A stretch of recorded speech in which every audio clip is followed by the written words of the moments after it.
Allison here. Um, it's not the Also Sister channel anymore. Yeah, I renamed it to just Allison Michelle. Okay, so let's jump right in.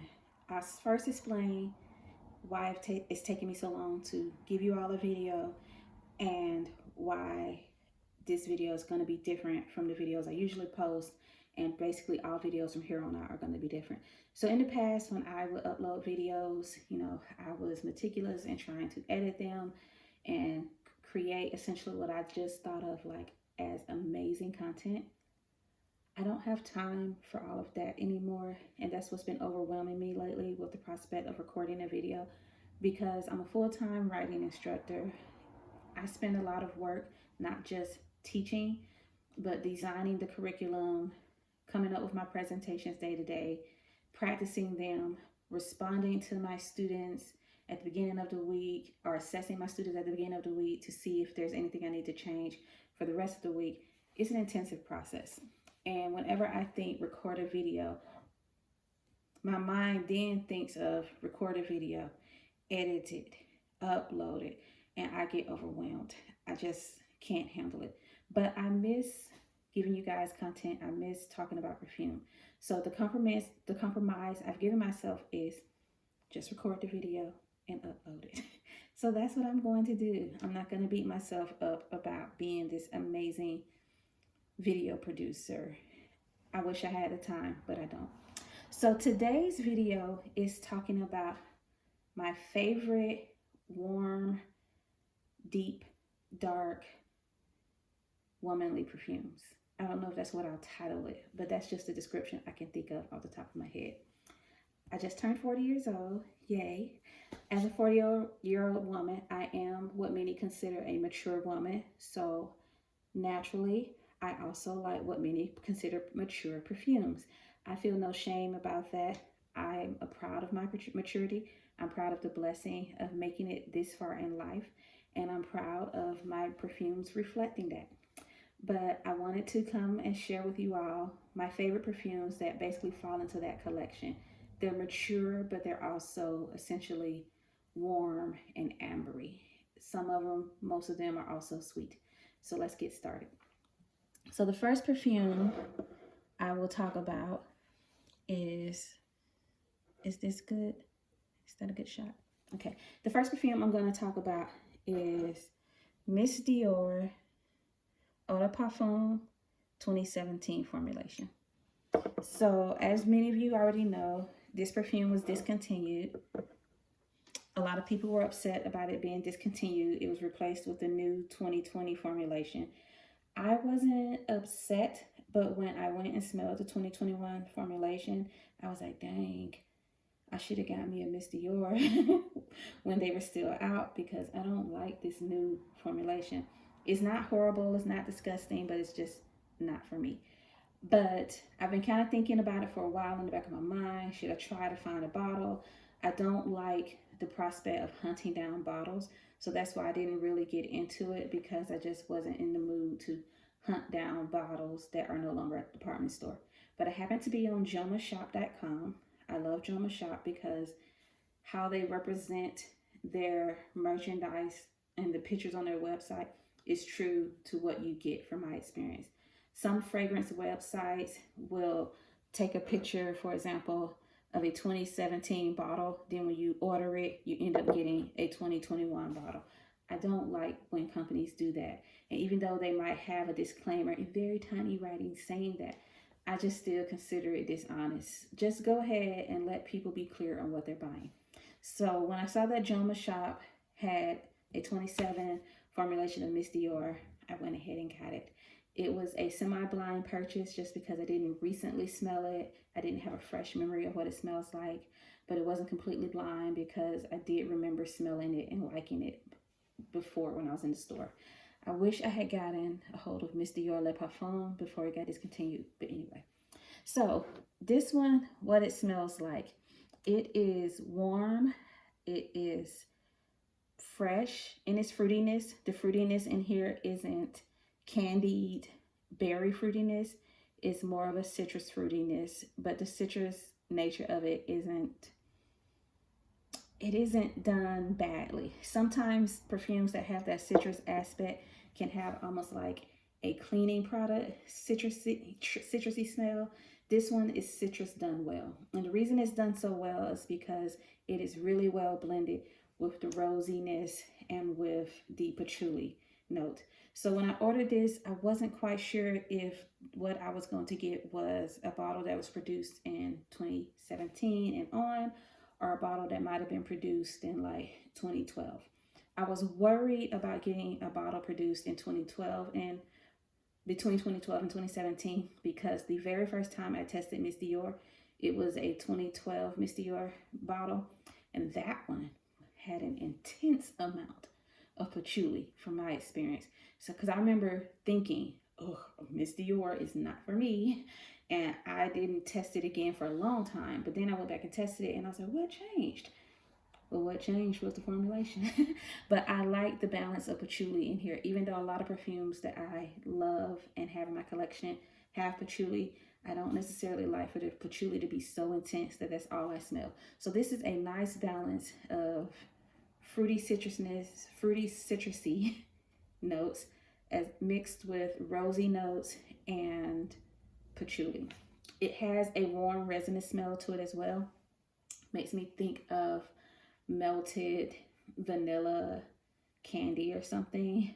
I don't think I did a good job with describing that, but I love the balance of the sweetness in here. It's sweet, but it's not an immature sweetness. So because I ended up loving this one so much, I became obsessed. I have my obsessive moments, which makes sense as someone who's ADHD. But I went on an obsessive moment with Miss Dior 2017. Like, I gotta have more. I need a backup bottle. I need a 5-ounce bottle. But then I calmed down and I remember that Alithia, who I follow on YouTube, mentioned that the Miss Dior Eau de Toilette that's currently still in stores smells quite similar to Miss Dior Eau de Parfum 2017 formulation. So I went to Ulta and got a bottle. This is the 3-ounce bottle of Miss Dior Eau de Toilette, the most recent formulation, but the formulation that is on the verge of being canceled, according to the rumors. The rumors are that they're about to reformulate this to smell more like the Eau de Toilette version of the Miss Dior 2021. I had thought a long time about getting Miss Dior Absolutely Blooming because I like this styling, and the Miss Dior Absolutely Blooming is in the same style with the rectangular shape instead of the square shape. But girl, get what smells good. And so I got this, even though Miss Dior Absolutely Blooming does smell really good, but I haven't been able to reconcile myself with the fact that it smells a lot like one of the perfumes I have by Lancome from the Trésor à la Nuit line. I think I have the La Caresse version, L'Eau de Parfum Caresse, and that one is discontinued, but it smells so much like Miss Dior Absolutely Blooming that I just can't justify getting a bottle of Miss Dior Absolutely Blooming. But anyway, I have Miss Dior Eau de Toilette. Alithia was right. It smells very similar to Miss Dior 2017 formulation. I'm tempted to go get a backup bottle of this or this, but what I appreciate about this Eau de Toilette version is that it has that deep, warm, resinous, citrus, rosy smell, but it's light enough to wear in warm weather without you potentially choking people out. So I really appreciate that. I'm still feeling slightly obsessive and tempted to go and get like 1 million of these bottles, like find everyone who still is selling this formulation and buy them all. But then I remember, girl, you're not a millionaire. Why you acting like you got it like that? Like, yes, I'm making more money than I made last year, but I'm still not rich yet. Praise God. I am trusting and believing in faith that I'm going to be wealthy. But moving on. So I love the general composition of this. And again, that composition is one that's built around an expert blend of citruses with rose and patchouli that is also mixed in with some warm resinous sweetness. So another perfume that is like that is Coco Mademoiselle Eau de Parfum Intense.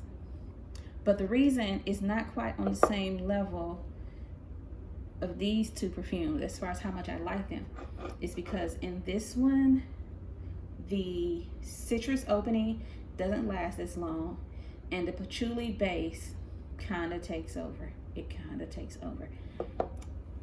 It's still wearable because I do layer this with orange scented body creams and body lotions.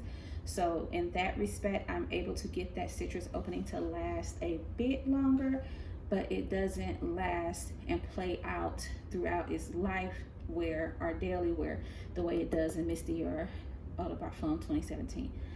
I wish I had gotten just a regular Coco Mademoiselle instead of the Eau de Parfum Intense, because from what I understand, that one is much more of a fresh, citrusy, rosy smell, even though some people say it's a little too fresh to them, but I sometimes wish I had gotten that one. But I still like this one. I still feel like me when I wear it, and I am impressed with the lasting power for this one. This one, when I wear it, pretty much takes over whatever shirt or sweater I wear it with, to where every time I wear that sweater, I pretty much feel like I have to wear this perfume again. In fact, today I am wearing the sweater I normally wear with that perfume, but because these two actually kind of smell similar to each other, I was comfortable with wearing this today without feeling like it was going to clash. Okay, so of the perfumes in this collection that have that warm, mature, ambery smell, this one is the least sweetest. This is Coco Eau de Parfum by Chanel. This one is also the most mature. Of everything I wear, I think this is the one where someone is most likely to write me off as smelling like their mom or their grandmama. I don't care if they feel that way most of the time. If I were dating someone and he was like, "You smell like my grandma," I might feel a ways. But otherwise, I don't really care if people feel like I smell like their grandmother, because I feel like that's a compliment. Most of the grandmothers I know have their ish together. You know, we wish we could live the life they've lived or the life they have reached and making it that far. Especially the grandmas who wear Coco Chanel.